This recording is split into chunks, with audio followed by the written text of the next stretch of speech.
शाहजहानाबाद थाने की पुलिस ने विशाल हत्याकांड का खुलासा कर दिया है।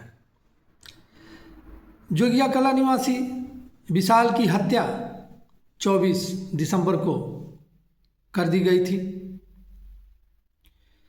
विशाल के परिजनों की तहरीर के आधार पर पुलिस ने एक युवती और उसके घर वालों के खिलाफ मुकदमा दर्ज कर उन्हें हिरासत में ले लिया था। विशाल के परिजनों ने आरोप लगाया था कि उसकी कथित प्रेमिका ने फ़ोन कर उसे घर से बुलाया था और फिर उसके परिजनों ने उसकी हत्या कर दी। पुलिस ने विशाल की कथित प्रेमिका और उसके घर वालों को हिरासत में लेकर पूछताछ शुरू की थी। पूछताछ के दौरान पुलिस को तमाम ऐसी सूचनाएं मिली, ऐसे साक्ष्य मिले जिसके आधार पर पुलिस ने यह महसूस किया कि विशाल की हत्या में युवती और उसके घर वालों का हाथ नहीं है। पुलिस के लिए एक बड़ी चुनौती बन गई कि अगर विशाल की हत्या युवती के घर वालों ने नहीं की है तो फिर किसने की है। शाहजहानाबाद थाने की पुलिस लगातार इस जांच में जुटी रही। पुलिस ने बगल के एक ईंट भट्ठे पर जाकर मालूम किया तो पता चला कि विशाल रात में ईंट भट्ठे पर शराब पीने आया था। शराब पीने के दौरान उसकी कुछ लोगों से कहा सुनी हुई थी। जिन लोगों से कहा सुनी हुई थी उनमें से एक बिना किसी को कुछ बताए, बिना किसी से चर्चा किए ईंट भट्ठे से काम छोड़कर चुपके से चला गया है। पुलिस को थोड़ा संदेह हुआ। पुलिस ने ईंट भट्ठे से चले गए बिहार के उस मजदूर के करीबी 3 अन्य मजदूरों को ईंट भट्ठे से उठा लिया और थाने पर ले जाकर पूछताछ की। बिहार के उत्तरी तपोवन निवासी 3 सगे भाई राजू, पप्पू और मंगल से जब पुलिस ने कड़ाई से पूछताछ की तो मालूम हुआ कि विशाल की हत्या में इन तीनों सगे भाई शामिल थे और एक अन्य अभियुक्त जो इनके साथ बिहार का ही रहने वाला, इन्हीं के साथ मजदूरी करता था इस भट्टे में, वह भी शामिल था। पुलिस ने जब पूछताछ की तो जो बात सामने आई वह दिल को झकझोर देने वाली। शराब पीने के दौरान महज 50 रुपये को लेकर मजदूरों की विशाल से कहा सुनी हो गई। विशाल ने एक मजदूर के चेहरे पर थप्पड़ जड़ दिया जिसे लेकर विवाद हो गया। तीनों सगे भाइयों ने अपने साथी के साथ मिलकर विशाल को पटक दिया, लात घूंसों से मारा और उसका गला दबाना शुरू कर दिया। विशाल ने इनको झटका देकर खुद को बचाया और तकरीबन 1 किलोमीटर तक जान बचाकर भागा, लेकिन इन मजदूरों ने उसका पीछा कर उसे फिर पकड़ लिया और फिर उसे पटक कर उसका गला दबा दिया।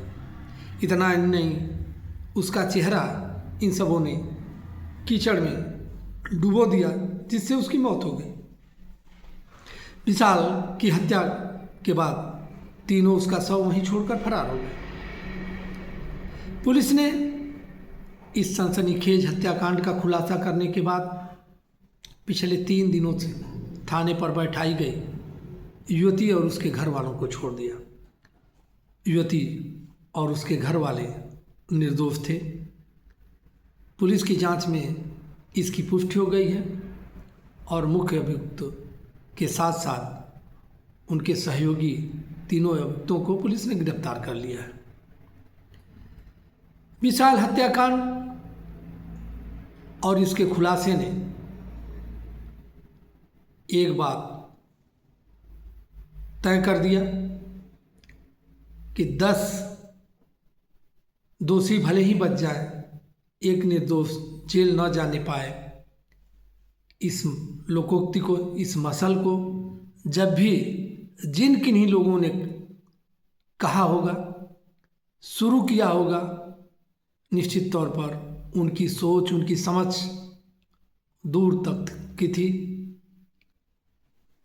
पुलिस अगर सतर्कता नहीं दिखाती, पुलिस अगर संवेदनशीलता नहीं दिखाती, कड़ाई से पूछताछ नहीं करती, जांच की प्रक्रिया शुरू नहीं करती, तो पुलिस के पास तो इस बात का हथकंडा मिल गया था कि विशाल के परिवारजनों ने नामजद अभियोग दर्ज करा दिया था। शाहजहानाबाद थाने की पुलिस युवती और उसके घर वालों को हिरासत में भी ले थी।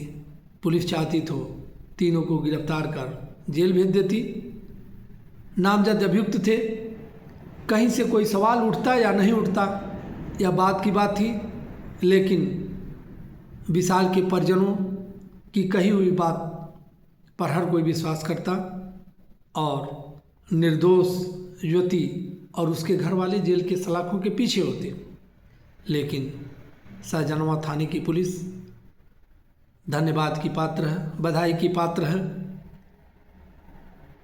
उसने संवेदनशीलता दिखाई। उसे यदि महसूस हुआ कि युवती और उसके घर वाले विशाल की हत्या में शामिल नहीं हैं, तो उन्होंने जांच की प्रक्रिया आगे बढ़ाई, हर बिंदुओं को तलाशा, आसपास के 100 से अधिक लोगों से पूछताछ की, ईंट भट्टा के मजदूरों को बैठाकर कड़ाई से पूछताछ की, काफ़ी समय दिया, लेकिन सच्चाई को उजागर कर लिया, दोषियों को गिरफ्तार कर लिया और एक निर्दोष युवती को जेल जाने से बचा लिया। पुलिस के अधिकारियों को शाहजहानाबाद थाने की पुलिस की पीठ थपथपानी चाहिए। शाहजहानाबाद इलाके के लोगों को शाहजहानाबाद थाने की पुलिस को बधाई देनी चाहिए। पुलिस का मान बढ़ाना चाहिए, उसे सम्मान देना चाहिए कि एक जघन्य मामले का न केवल उसने पर्दाफाश कर दिया, बल्कि जघन्यतम घटना होने से बचा लिया। अगर युवती और उसके घर वाले निर्दोष होते हुए भी जेल चले जाते तो शायद एक परिवार बर्बाद हो जाता, बिखर जाता, निर्दोष होते हुए भी लोगों की नज़रों में गिर जाता और उनके ऊपर हत्यारा होने का ठप्पा लग जाता। पुलिस ने इन तमाम दिक्कतों से उस परिवार को बचा लिया और जिसने अपराध किया उन्हें जेल के पीछे पहुंचा दिया।